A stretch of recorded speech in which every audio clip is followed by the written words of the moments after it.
Tonight, we have Aniruddha Kadam, who is a UX manager at LinkedIn. And Aniruddha basically evaluates portfolios for his work and tries to find the right talent. And he is also a mentor for Cascade SF, which is part of Design Career Network. He helps us, he's joined our community to help designers in San Francisco Bay Area give design feedback and help them find a great job and give them portfolio feedback. So I'm so honored to have you here, Aniruddha. Say hello.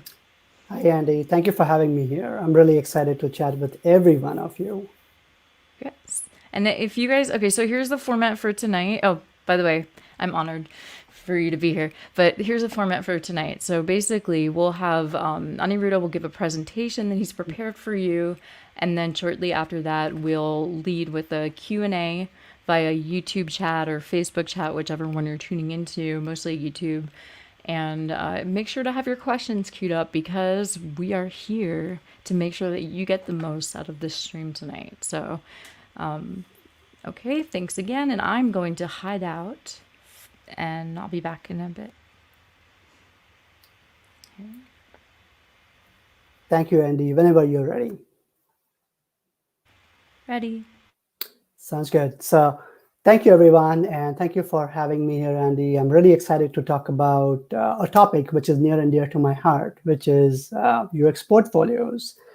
And before we jump into everything, a quick agenda of what's coming your way. I'm going to be talking a little bit about me, giving you a short introduction about who am I, what do I do at LinkedIn.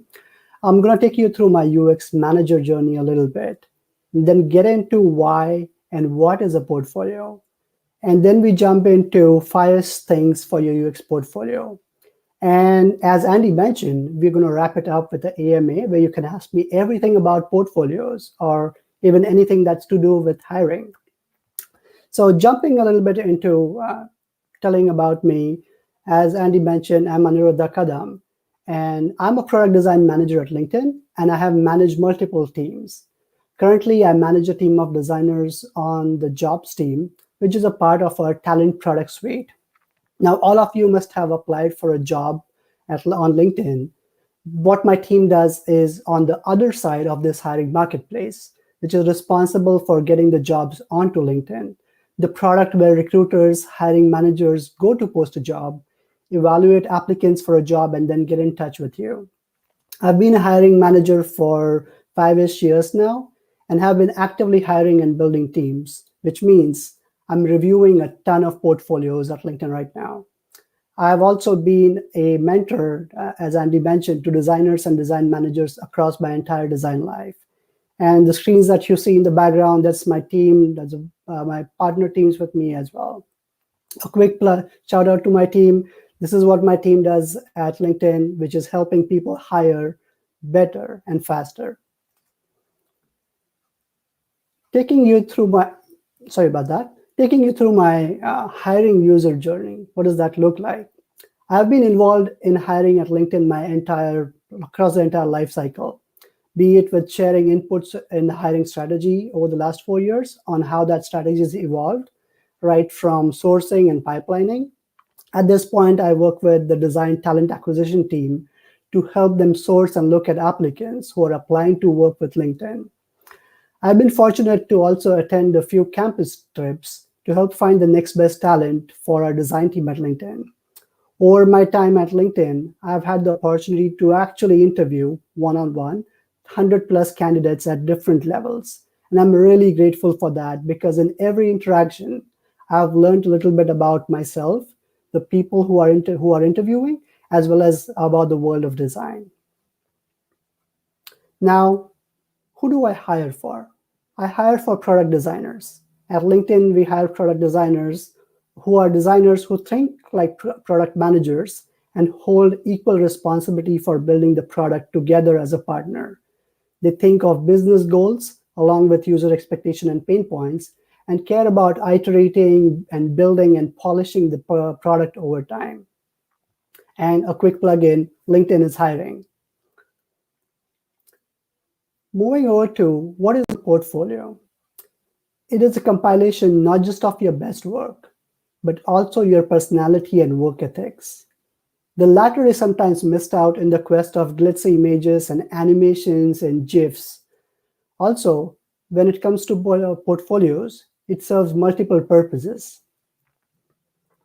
They being, it can be created for building a brand where you showcase yourself as a professional, or sometimes even for community engagement, where I know a few designers who use it to connect with other designers and regularly showcase their thoughts, experiences, and writing. And of course, the third reason being using it as a launchpad for finding employment opportunities. And that is one area that we would be focusing on today. That is to help with things to build the design portfolio to get that UX job, starting with the end in mind and focusing your efforts on building a portfolio that helps you get that UX job. A single sharp focus to get attention from recruiters and hiring managers and get that foot in the door. I've just collected these screenshots from a bunch of articles that talk about creating portfolios. And as I mentioned before, there's a ton of resources out there telling you about the do's and don'ts of building a portfolio, right from content to templates to inspiration portfolios. There are many beautiful portfolios out there. And for your inspiration, there are many resources that people have out there that just serve as inspiration for you. And I can see why it leads to analysis paralysis, where you just don't move forward, whether it's from deciding whether to use a builder for your website or to hand code your own beautiful website. In today's presentation, I will focus on 5 things that I have found to be most useful in getting a recruiter's attention and help you move from that sourcing pipeline phase to actually interviewing with your dream company. Also, I would like to focus more on the why than the actual what of those 5 things and share a lot of examples along the way. But before we get there, I would like to touch upon a few basics, which are show your best work. I see a lot of portfolios which seem confused. And when I say confused, as I mentioned before, start with the end in mind. If you are building a portfolio for getting a job, make sure you're showing your best work. Make sure that that work is relevant to the job that you want. Make sure you have easy, accessible contact information. I have lost count of times where I have to dig through a portfolio to find that information to get in touch with that candidate. Thirdly, make sure you have clear case study thumbnail titles. Make sure that your thumbnails are engaging visually, but also communicate what that project or case study is all about. Now, again, don't have any typos in your portfolio. Make sure you're doing a spell check. Use Grammarly to just check your complete portfolio copy. Also, make sure there are no dead ends or links that end up in nothing. It's not a great experience if a recruiter or hiring manager is clicking through your project case study and they end up in a dead link, which makes them jump to a different one. That's not great for anyone at all. Also, if you do have a password for your portfolio, make sure it's being shared with the recruiter or hiring manager in a note or somewhere. Occasionally, I will click on a thumbnail and there's a password for that, and there's no means of getting that password. Again, a few more basics is making sure your role, the team that you're working on, and the time that you spend on the project is clearly mentioned in your case study. And lastly, making sure you have a clear intention and relevant projects on your professional portfolio. As we have covered the basics, I would like to jump into those 5 tips which I promised. So let's get into that. Number 1 is design for an elevator pitch. Now, what does that mean? Our average attention span today is 8 seconds, which is 1 second less than that of a goldfish. According to research, the average attention span of a human being has dropped from 12 seconds in 2000 to 8 seconds in 2013. In this information-heavy age, that's the first portfolio recommendation I would share, which is make your portfolio case studies accessible, available, and informational, enough to be understood in a quick 1 to 2 minute elevator ride. And why is that? Think about the pitch you would make for every case study on your portfolio if you only had a minute to explain it. Let this share with the hiring manager, recruiter, scroll the case study in a minute so that they can make a decision whether to contact you or not. Now, this 1 minute presentation or this 1 minute attention span, make sure it starts right from the thumbnail and the description for the case study to using the right balance of visual and copy and using different type sizes to get these eyes understand your design problem, process, solution, and success. More, get it tested with your friends or family. Can they quickly understand your role, problem that is being solved, process, and learnings quickly through scanning your case study in that 1 or 2 minutes? Do they find the layout, hierarchy, and visuals engaging enough to be interested in reading more? Your portfolio is just a trailer to your entire design approach, process, and learnings, and not the entire movie. I talk with many designers who want to do justice to their work and include each and every details of the project that they worked on. And in that process of doing, they forget to care about the users. The users in this place are the recruiters and hiring managers who have limited time, limited attention span to quickly view your portfolio and get a sense of your work and style and decide if they were curious enough to want to chat with you about your work.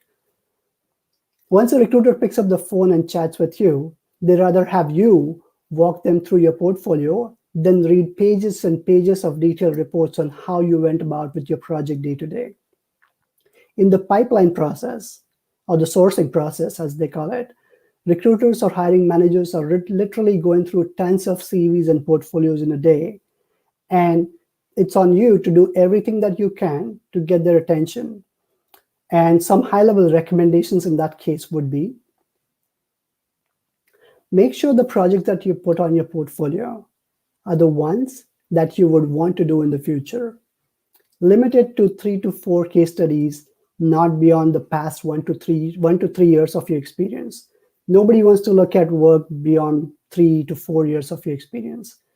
As a hiring manager, if I see work which is 10 years older or beyond on your portfolio, that's a red flag for me, because in my mind, I'm thinking, if you're still talking about your work which is 10 years behind, and obviously you've grown as a designer, you haven't really done a lot in that 10 years.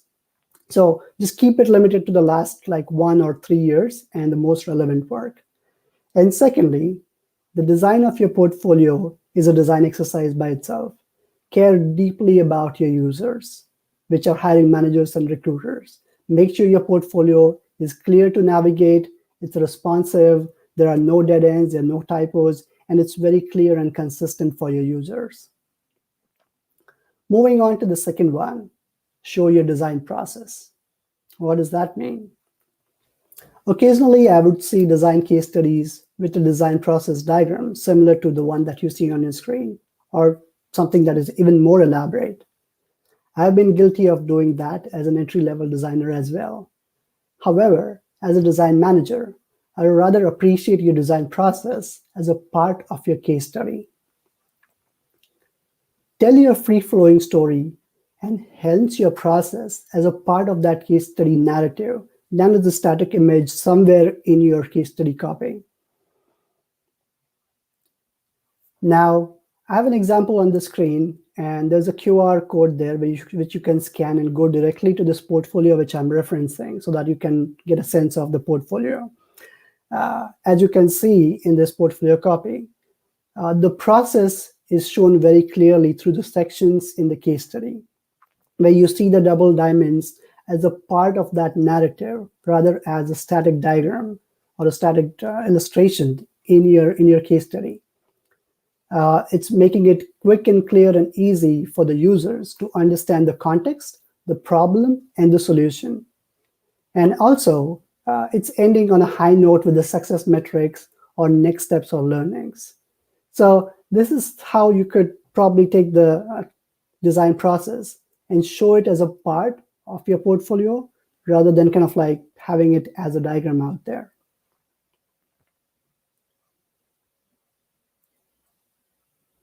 Moving on to the third one, define your brand and what matters to you. What does that mean? What comes to your mind when you watch an Apple ad? What makes Apple products so successful? Because Apple just doesn't sell a product. You opt into a brand, you opt into a lifestyle. The ads are not so much about the features, but how the features will help you make your life better. How does that connect to design? Similar to that, when a hiring manager is looking at your portfolio, they really want to know uh, who you are. They want to know your brand and what matters to you. Showcase your portfolio as a complete package on how the creator of this portfolio, which is you, will make design life richer and better for the next potential team. Infuse your personality and brand through your portfolio, through the landing page, case studies, and most importantly, the About page. Your About page is a conversation goldmine.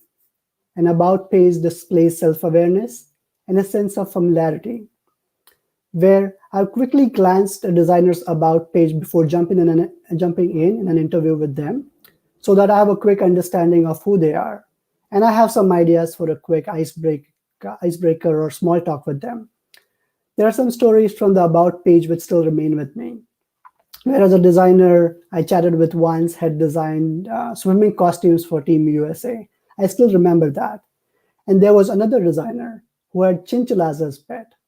I didn't know what a chinchilla was before that conversation. And before jumping into the interview, I read about it and then chatted about pets in that interview for a little bit.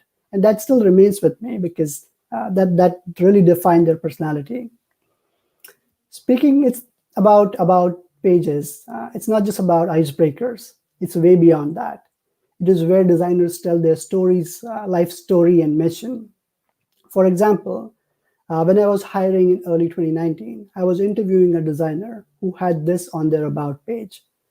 They described themselves as a designer who brings trust, inclusion, and community-driven problem solving to the forefront of design. I noticed connections between their projects and their brand and passion on this page. Today, Jacob, whose portfolio is up there on the screen, is a senior designer on my team, designing solutions for ensuring diversity and inclusion in hiring products at LinkedIn. And they're an amazing designer at that. Moving on to number 4, showcase impact through metrics. It's all about numbers. Always, always, always care about the dollar amount and success metrics. At LinkedIn, we define a quality product as an intersection of these 3 circles in a Venn diagram, where a product designer is not just responsible for addressing actual user needs or opportunities, but also aligning to LinkedIn's company strategy and aiming to drive one or more key business goals. This balance of user values and business goals, when executed well, builds a quality product experience. Having said that, always care about the users, but also care deeply about aligning business goals with user value. It's a common practice to state the problem you're trying to solve in your portfolio, but rarely designers indicate how the design or solution is helping the business goals. As a hiring manager, I would love to know what is the ideal outcome you're trying to achieve, and how do business goals align with that? Success metrics are key to any organization, and it's an excellent opportunity to bring in how design plays a role in business. Including success metrics that align with business goals help you showcase your product building mindset and your value as a product designer. Let's say your case study subject is an e-commerce website. Your goal is to enable people to check out and make purchases with as little friction as possible. But most importantly, this allows the company to drive revenue. Are there areas in your checkout experience that you would prioritize to support this? Like in this case, Mudit is a friend and designer, and his case study example of his work at Walmart is a shining example of showcasing product success metrics not only in the case study, but also in the project thumbnail. This is a great way to up-level the value of design solution and also illustrate your product design mindset while catching the recruiter's attention to help you get that foot in the door. But what happens if you have worked on a project that did not ship, or you're still early in your career and you haven't really shipped anything? I get that question a lot, and sometimes designers work on design problems that have no metrics available because of the nature of the project or because of customer confidentiality. Also, when designers are fairly new to a company or a project and they haven't shipped a project, I get questions around what to include as success metrics.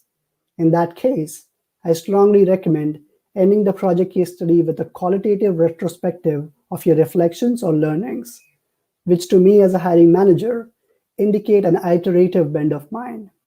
Everyone loves designers with a growth mindset, and illustrate that in your case study.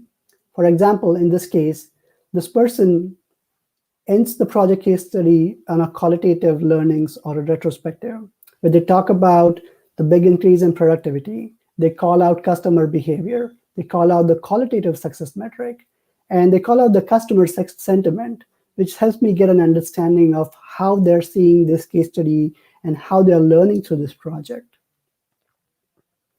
Moving on to the last one, but not the least, which is design with your words and typefaces.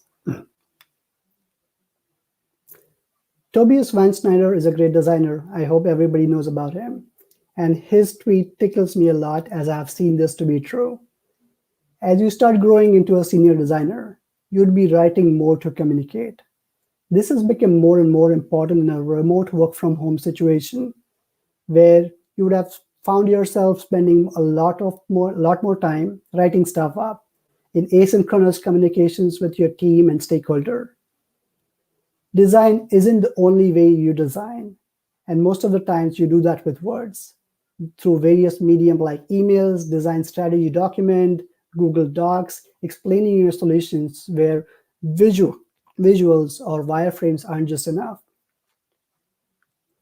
Use the power of words to create that clarity, consistency, and connection with your stakeholders.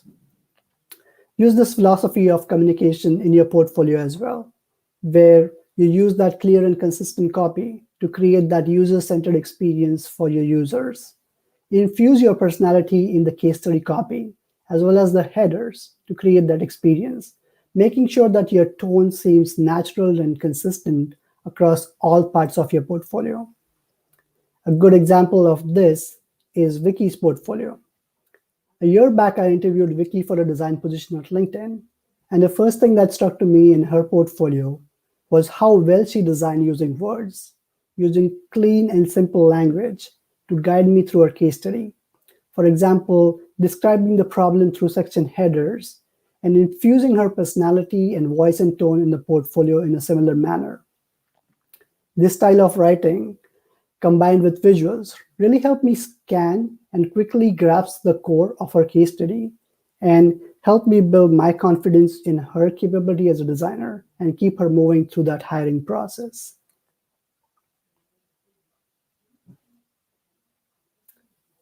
Lastly, I do find a lot of designers over-obsess over the portfolio and end up comparing their portfolios with others out there. You are your own special person, and it is better to ship your portfolio faster and earlier than just keep on holding on to it, perfecting it over time. After all, the portfolio has one single focus, that is, to tell your story and accomplishments, and your story is unique and different from others. Do keep in mind that the portfolio is just one of the pieces, whereas you are the total package. Before we end, I would like to summarize this talk and just go over what we covered. Starting off with, don't forget your basics. Make sure the basics are always there. Design for an elevator pitch. Design for that 1 to 2 minute quick kind of like glancing structure for your case studies so that people are able to quickly grasp what you're talking about. Illustrate your design process. Show the double diamonds in your design process, in your design case study, rather than as a static visual in your case study. Tell your story and create your brand. Focus on the about page. Showcase impact through metrics. Don't forget learnings, retrospectives, success metrics, everything that you can plug in there to tell how great the design was and how great a designer you are with your iterative bend of mind.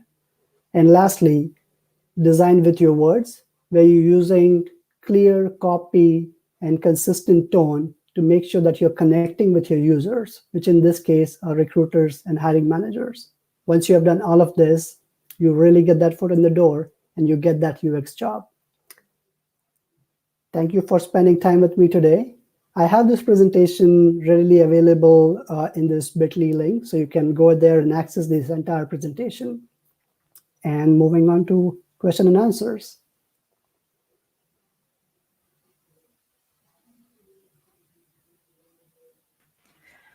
Woohoo! Yeah! Well, before we move on to question and answers, we have to give you some kudos, which we started a couple weeks ago when Michelle Ronson was speaking. So thank you. We will showcase all the kudos for Aniruddha. Hold on 1 second. Julie and Julie from Rethink. Hi, Julie. Excellent talk. Thank you for sharing your learnings. Woohoo! Brandon Smith, thank you, Aniruddha. Great presentation, very helpful. Appreciate you sharing all your knowledge with us. That was awesome. Super helpful insights. Nico, got a clap. Yeah. And Tammy, thank you so much. Doesn't it feel good? Yep. Okay, thanks. Oh, there you go. Thanks for the so clear and easy to follow. Thanks, Kate. Oh, hi, Kate. And hello, Lucas. Lucas helps me out with design with, Cascade SF mentor nights. Thank you. Thanks, Lucas. So happy for you to be here. Hello. Okay, now, well, just keep bringing on the, oh, you got another one. Well done. Thank you so much. Thank you, Marta. Awesome. Great presentation. We know her. We know her. Thank you. Okay, awesome. Thank you all for showing your love and appreciation. But now we have something more for you, which is, hold on 1 sec. I'm going to go into smaller view. And Andy goes to smaller view because this isn't about me. It's about all of us. And Aniruddha is leading. And UX portfolios. And UX portfolios. So we had one question. We'd love for all of you who are tuning in right now. Once again, thank you for joining us at Get That UX Job. It's part of Design Career Network's weekly live stream. We're here with Aniruddha Kadam, who is a UX manager from LinkedIn. If you're just tuning in with us, it's a quick recap. And Aniruddha just gave a talk about 5 UX portfolio and best practices. And if you missed that talk, you can rewind and watch it on youtube.com/Design Career Network or visit our upcoming schedule at designcareer.org. And now I'm looking for the questions now.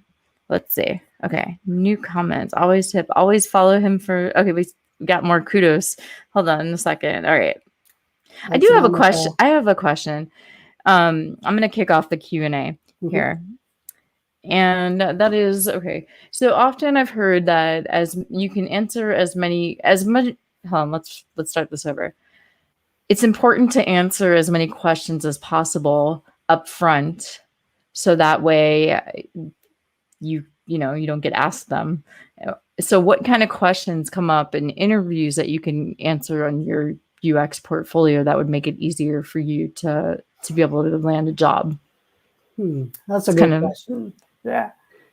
It is like different parts in the process because your UX portfolio is basically speaking for you when you're not in the room. So I would say your role, I would love to know about who you are. When I say who, it's about the about page and also what's your role in the company, whether you're a product designer, UX engineer, interaction designer, information architect. I think that's something that I would love to see in that portfolio itself. I think apart from all of that, apart from all the simple other things, these are basically very different touch points across like the hiring journey. But yeah, I think the role definitely comes to my mind, the team and the size of the project, where it can be determined by the time you spend, whether it was a 3-month project or a 6-month project or a 1-year project. That's great. And then you go into more detail if they call you in Yep. for interviews. Okay. All right. Now we're getting all kinds of great questions, which is okay. So we have a lot of questions from people in boot camps right now. Mhm. Interesting. Okay. Choosing the boot camp projects give you more design freedom and show your personality, but real world projects demonstrate hands-on experience with real clients. Which is your best opinion? Interesting. Remember questions and opinions, right? Yeah. So I would say a bootcamp project is definitely like a design school project, where it does give you that flexibility to show more of your visual style, show more of your research. But when it comes to like hands-on projects, that's what you would work on when you do get that job. You're working with real clients. You would be working with real constraints. You wouldn't be able to redesign everything. You would be designing in that limited scope. So if you had that option of having both, I would definitely choose the ones with real clients, because we are in the real world. That's what matters more than projects that are kind of like done out at the ideation level. And I have a follow-up question. I don't mean Mhm. to interject, but I kind of do, actually. That is that what if you're not happy with the work that you've submitted that actually was published, and you want to display maybe your own version of the work? Would that impact how does Hmm. that impact what you're submitting? It wouldn't impact as much. More so than the work. I would love to know about why you're not happy. Once you do get past the portfolio stage, I would want to know, why weren't you happy? What did you do to really kind of like move the project in the direction that you wanted to, and what were the constraints that did not kind of like end up in that space? So more than the final outcome, I really want to know the process and how do you work and think as a designer, and how do you kind of like push back or not push back as a part of the design solution. That's great. Great answer. Okay. So I only have B2B case studies for my past work, but my passion is in B2C. So that's business to consumer, Mhm. B2B, business to business, and they want to work in business to consumer. Do you see a major difference in how we should tell our stories for B2B versus B2C case studies in our portfolio? What a great question. That is a great question. I would definitely say, going back to my presentation, the portfolio is one of the pieces. I would definitely do include B2C case studies on the portfolio, but somewhere on that portfolio kind of like brand, I would definitely include that. And when you're talking to recruiters, like mentioning that very strongly as well. Now, they would really want to see the B2C work when you do have that B2B experience. But that's something that you have to like talk your way through it. If I do see kind of like a mix of both B2B and B2C work on your portfolio, I would definitely be thinking about, what does this person do best? I think a little bit of both. So let me bring this person in, talk to them, see what they like, and see what direction do they want to move in, and that would basically help you. That sounds great. And also, you remember how you were talking about your about page. Maybe you can include which one that you prefer to work Yep, on. yep. Yeah. I wonder, is LinkedIn B2B or B2C? Because it's kind of seems like both. Right? It's both. So we have, Yeah. so my team is really B2B, but it kind of like connects with the B2C team, the job seeking experience, which is very B2C. But my team is the job posting one, so it's basically the other side of the coin. It's important. I use LinkedIn a lot for that. Anyway, this is not about Andy. This is about you and Aniruddha, and I'm just here to support. Okay. Anyway, this is funny. We have a lot of questions. I have to go to Kate Rudder because she has really cool sketch notes.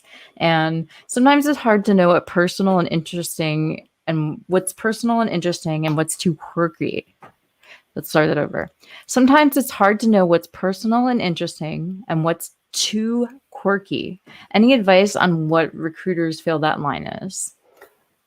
Can't say that about recruiters because I'm a hiring manager. I'm not a recruiter, but I can tell you that I recently was looking at a portfolio where this person was talking about how being a mother has shaped her thought process. How does she connect with people being a mom? How does she connect with her 4-year-old kid? I didn't find that quirky at all. I think we bring our whole personalities to our work. And as designers, we are creative individuals. I think designers really want to know each other really well. So as a hiring manager as well, I would know everything about this person that I'm trying to hire, because they won't be just coming here and leaving their work, leaving their home stuff at home. They will be bringing in everything. So I don't think there's any line there. As much as you want things to be out there, I don't think anything is too quirky. As long as it's appropriate, right? Like Yeah, appropriate for, it's yeah. appropriate. Yeah, yeah. Yeah. Like if you go to my portfolio, on my about page, I talk about my childhood, about how I grew up and what inspired me and how I wanted to be everything. I wanted to be a architect, a doctor, a chemical engineer, a truck driver, and that I ended up being a design manager. Then now you can be everything depending on which app you design with empathy. No. Anyway, that's awesome. That's a really cool little anecdote. All right. I think this is a really great question. Any idea how to iteratively test your portfolio? Do you have a process that you have in mind to get feedback and make like iterate on that feedback and also test it out and make sure that the portfolio is actually something that's working? That's a great question.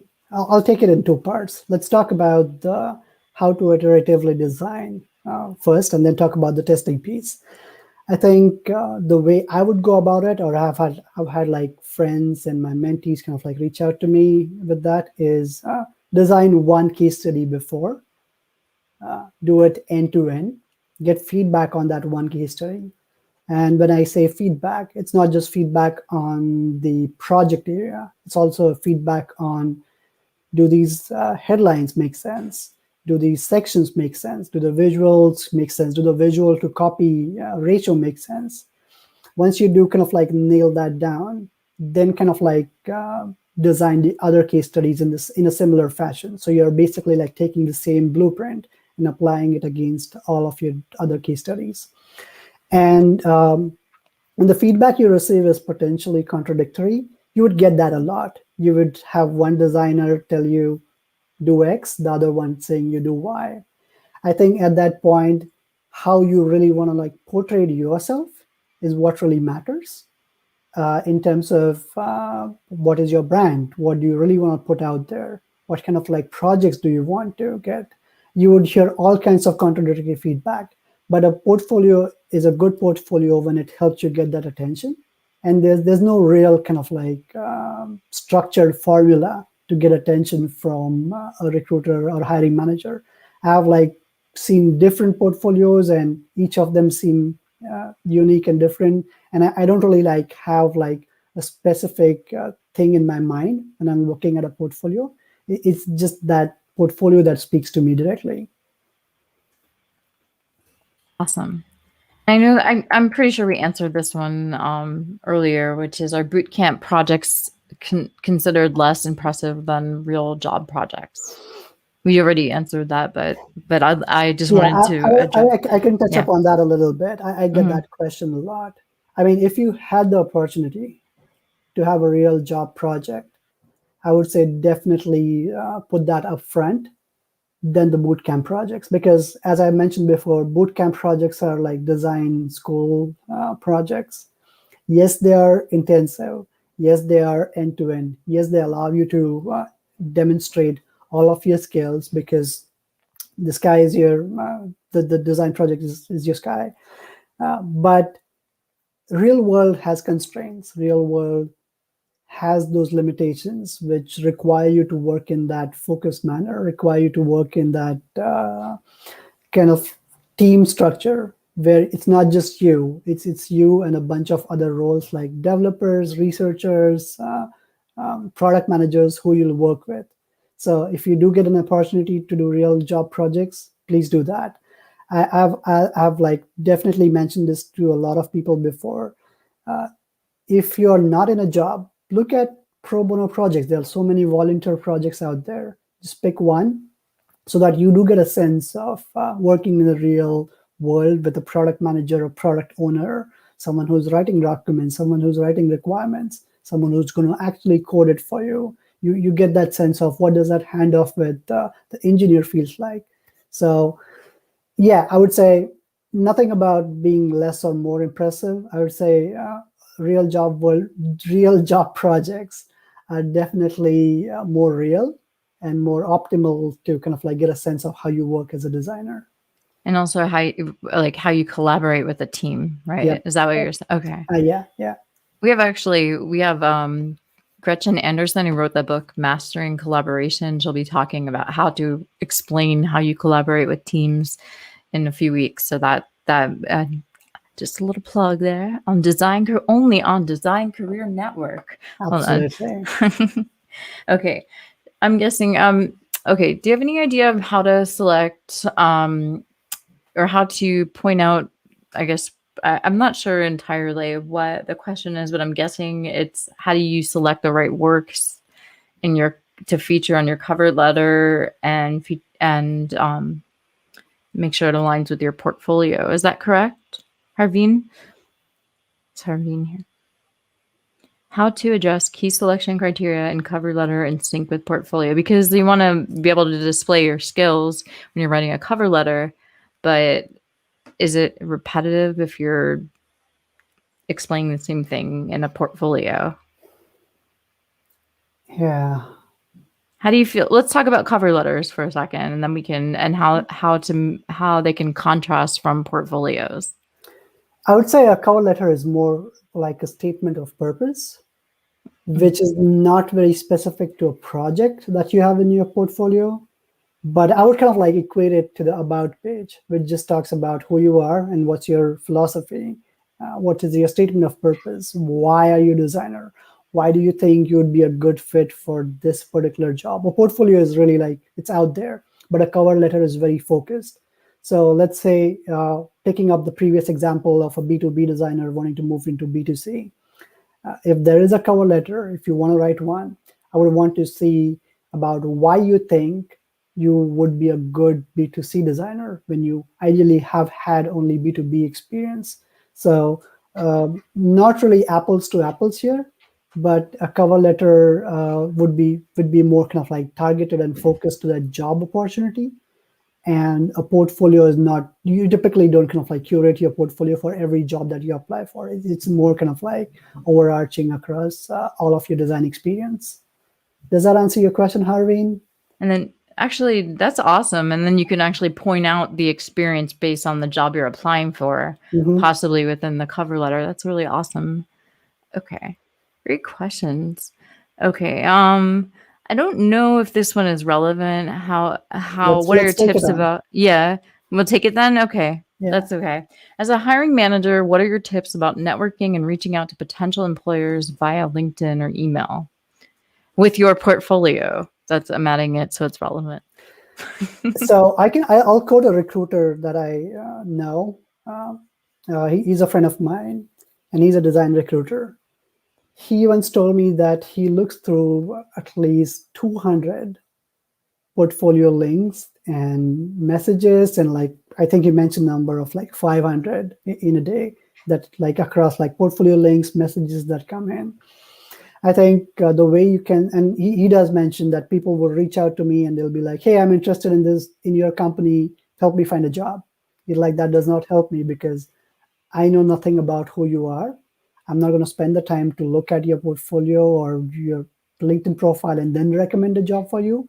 And he did mention that, why don't you keep it simple? Let me know who you are in terms of product designer, interaction designer. What are your skills? Which is the job that you are interested for? And how do you think you'd be a good fit? If you just kind of like really structure it that way, so that it's targeted, it's focused, and you're really kind of like not leaving any doubt in that person's mind, it becomes easier for a recruiter or a hiring manager to really kind of like get up and pay attention and help you keep moving. If I in that message, if I really get what I'm looking for, if I'm hiring for a designer who needs that be who I need B2B experience for, let's say 5 years, and you write to me saying that, hey, I'm a designer, I see a job posting, I am an enterprise designer with 5 years of user of experience at this job.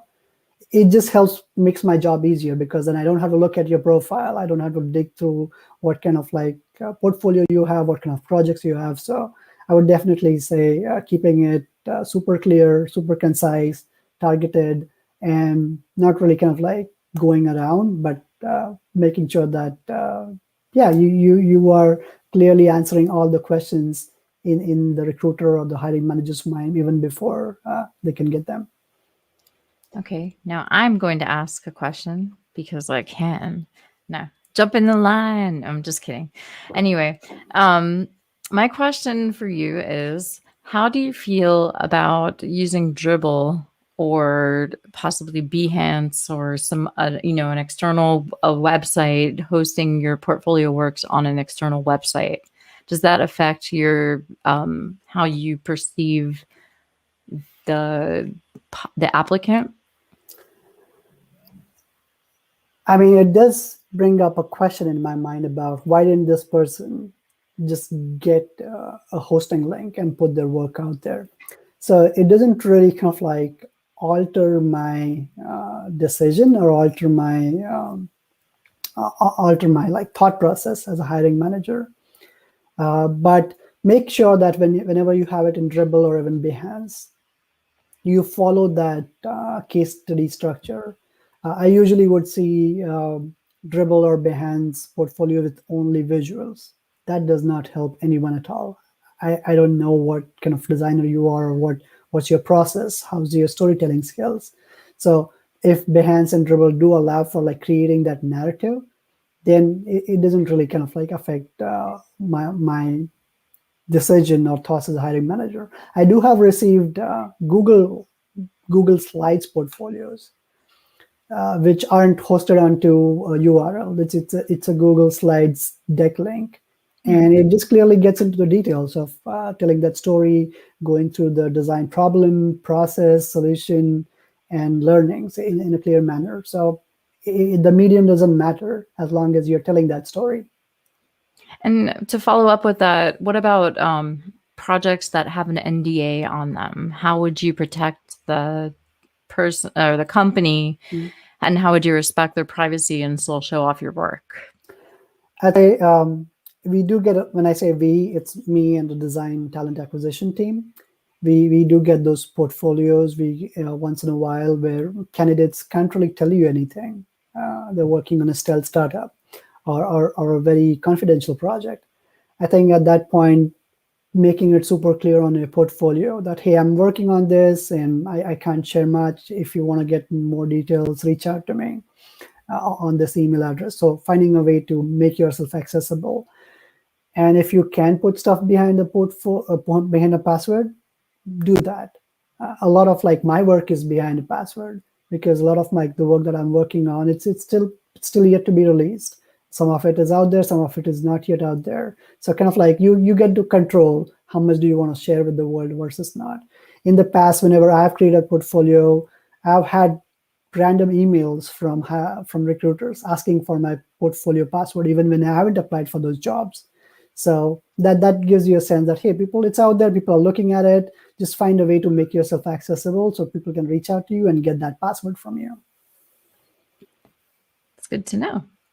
I actually have one more follow-up question, which is about branding on your portfolio. So say that you're a graphic designer, visual, and you're technically, you could be listed as a visual designer, but you've always been called a graphic designer because you've designed like logos and print work.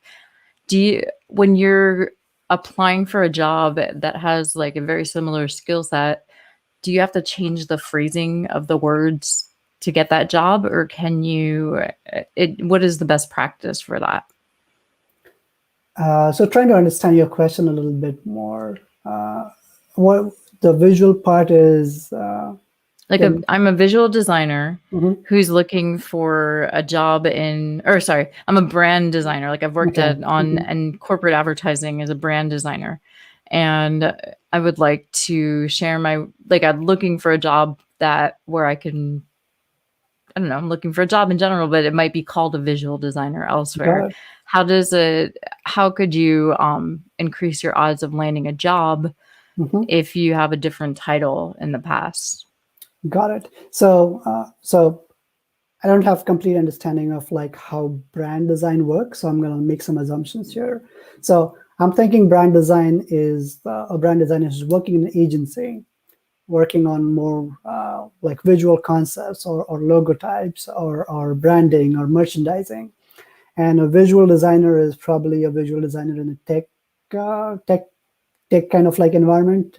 Would that be Yeah, but correct as UI well? designers actually often create brands within Mhm. like Right. designing Yeah. the colors and the typefaces, the hierarchy, and all that. Mhm. But people might have different experience doing that, like for like marketing on print Got it. and Okay. web. Yeah. Um, Yeah. I would say the titles don't really matter as much. If I'm a hiring manager or recruiter looking at your portfolio, I would want to know how would you leverage those skills as a brand designer to a visual design setup, which is slightly different. In the branding world, the collaboration with the team might be different. The handoff process would be different. There's no product development lifecycle. Whereas in a tech company, when you're working as a visual designer, you have to work with engineers, a lot more engineers than what you would work in a brand agency. So I would want to see glimpses of how you would kind of like leverage those skills, uh, kind of like bridge that gap, and also kind of like as a brand designer itself, what are your superpowers that visual designers would not have? What would you bring to a visual designer's role, being a brand designer or having experience as a brand designer? okay, awesome. I mean, So I can yeah, kind of like talk about it a little bit more in a more kind of like product design setup. yeah. Well, It's hold on. Oh yeah, but I was actually, I mean, absolutely, because it is product design in some ways. It's like all part of your brand. But I was just wondering if titles mattered, and you think that they don't. It's more about describing your skills accurately and like making it obvious that making your value obvious. So absolutely. that's yeah. So Deepika, this is follow up from another question from Mhm. earlier. Is it a good idea to have your entire portfolio password protected? Well, it depends. If your entire work is under NDA, if you cannot show your work, then yes. If not, then I've seen portfolios which have parts of it are portfolio password protected, parts of it are not. So it's really up to you and your agreement with your current employer or past employers if you cannot show that work publicly. As long as you remember to give them the password. I think we talk about this one yet. I'm trying to transition from freelance to in-house and freelance to an in-house position. Most of my projects are small. Am I okay to to present a case study on what I've done so far? What would you suggest as far as side projects? I'm I'd just say, yeah, I wouldn't say side projects are required in this case. I'd rather look at the work that you're doing. Now, I do understand. that freelance is different from in-house. And in a freelance role, I'm thinking that you're probably not directly being a part of a team. So I think that that's okay, as long as like you're able to create a end-to-end case study, even while being a freelance designer, or how you kind of like went through understanding the problem. How did you set those expectations with your clients in this place? How did you kind of like go through the design process and what was delivered at the end? Now, whatever was delivered as a freelance designer, you don't really have a lot of control on whether it got shipped, whether it did not get shipped, or whether it was built to the right specs that you shared with them. But I would want to know about, hey, how was that process? What expectations did you set? How was the handoff process? So I would say side projects are not required. I would rather look at like real world work than just have like side projects or hobby projects. Right. And also, as a freelancer, consultant, or whatever, did you actually work with a team, or were you working one on Yeah. one with the client, like explaining that in Yes. detail so they understand how you collaborate? Okay. This is a question. It's interesting, but I don't know if it's necessarily relevant, but I think that it could be. So, this person, Eduardo, just finished a boot camp, and the case studies don't really reflect their real world experience. Um, and what I'm wondering, but they just went through the UX boot camp, I'm guessing, and they have sales experience. What kind of projects would you start with in terms of displaying your experience that would transition into UX or UI? I would say, apart from the bootcamp projects that you already have there, I would want to know how do you bring your sales experience to design? I do remember a candidate that I'd interviewed at LinkedIn many years back. He had 10 years of 10 years of what do you call that? Investment banking experience. And I do remember in his kind of like presentation at like LinkedIn, this was way ahead of the portfolio presentation, is how he was very able to tell the story of why he was doing investment banking, why did he think he wanted to like move to design, and was able to like create that connection. Now, how do you create that connection in a portfolio? That's probably on taking on like more side projects if you have like so much understanding of the sales world. Have there been instances in the past where you have used a sales design tool, whether you use a sales tool and you've been irked by the design of it? How do you kind of like, now being in the designer's shoes, how would you change that? How would you look at the user journey? You know a lot about the user journey in this case as a salesperson. How would you want to change that? So I would definitely want to like see glimpses of that in your portfolio apart from your bootcamp case studies. I think being a salesperson would be helpful, right? Because then it's like you're Absolutely. always Yeah. about like impact and like reaching your metrics. And okay, so we have two more questions. And okay, this is actually funny because Magali is speaking in a couple weeks about LinkedIn resumes, and Mhm. Aniruddha recommended her to me, and she's actually a recruiter, design recruiter at LinkedIn, talking about resumes. So, but this is interesting from the point on, from like receiving it from a recruiter to moving on.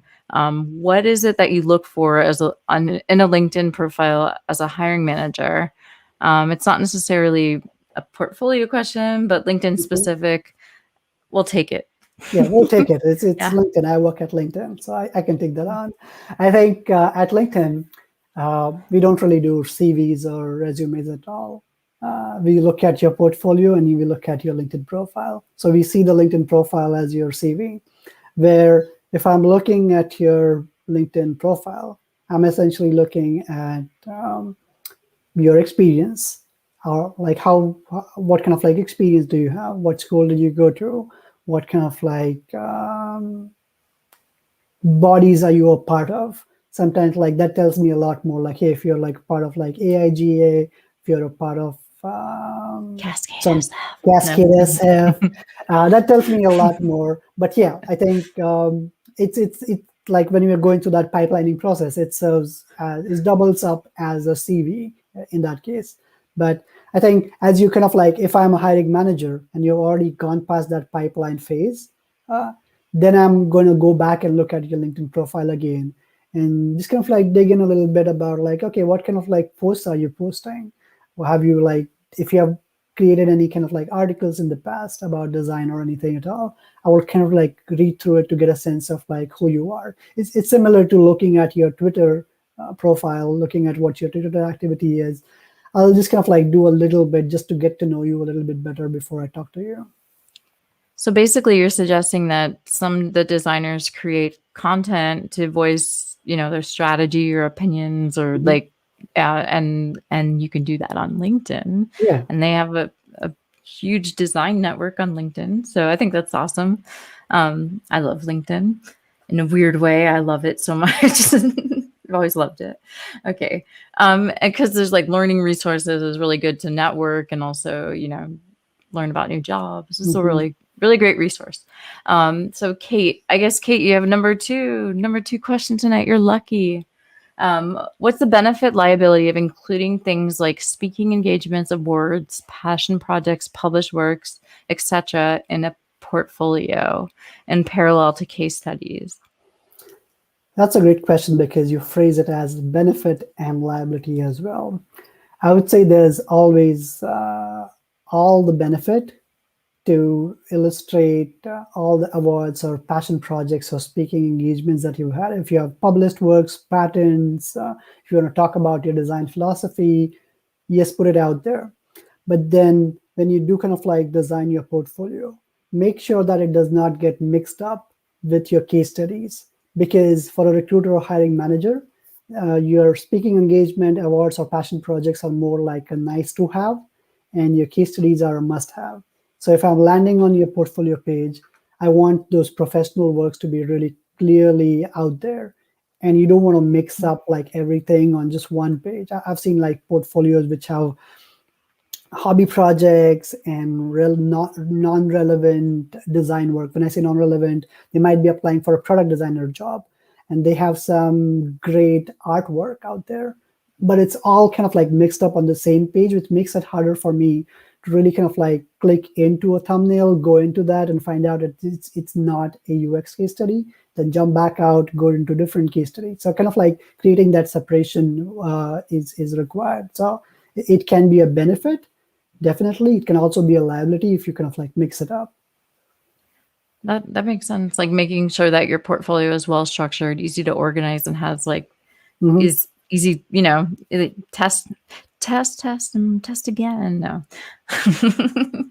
I mean, it's a really awesome question because somebody like Kate who does like probably a lot of speaking Hmm. and and it's like you want to show that you're a leader, yet you still Yep. want to show that you can actually work at the same time. So Yeah. anyway, um that is it. That's all the questions that we have for this evening. And hold on, wait a second. I'm trying to figure out how to hide that. There we go. Leave it on forever. Um, Aniruddha, thank you so much. It was an absolute pleasure having you, and you've answered so many questions that were helpful to designers of all levels. And I really appreciate it. And this content will be online on YouTube. It will also be on Mhm. Facebook Live. And we'll go ahead and post the link to Aniruddha's presentation in the show notes on YouTube as well. And just to let everybody know, next week I'm like, no, that's not the right one. There we go. Next week we have Chris Liu and Jonathan Shariat. I believe Jonathan is at Google now, and Chris was at Mercedes doing user interfaces. Anyway, they're a duo, and they talk on design review podcasts, and they're really awesome. And they're going to talk about salary negotiating and also tips for like making sure that you're giving yourself the best chance to actually, approach the negotiation offer phase and actually get what you want. So assuming the company has the money for it, no. But either way, it'll be a really great talk. All the upcoming speakers are on designcareer.org. And also, if you are interested in speaking or you can nominate somebody to speak, email me, Andi, ANDI, at designcareer.org. I would love to. I'm always booking new speakers. Right now, we're booked until June, but it doesn't mean that we don't have time for you and your awesome thoughts and leadership. So go ahead and reach out. We'll make it work, and love you all. Have a great night. Any last words, Aniruddha? No, thank you, Andy, for doing Thanks. this and doing this for the design community. I know you've been doing this for a ton of years, and with being remote work from home, you kind of like moved it to a digital platform. So thank you so much. Oh yeah, it's my honor, and I love it. Like, I love making it accessible on YouTube, and I'm like, it's free. It's free, Woohoo! yes. Eventually, I'm gonna share a Patreon so everybody can give me all your money. No, I don't really mean that. So I just want you to donate if you think it's fair Absolutely. and you appreciate the content. So anyway, thank you all, and that's it. We're out. Good night. Bye. We have to wave. Wait, hold on. Move your hand in the camera so we can get a good clip. Yeah. Bye. Aw, thank you so much. Thanks, everybody.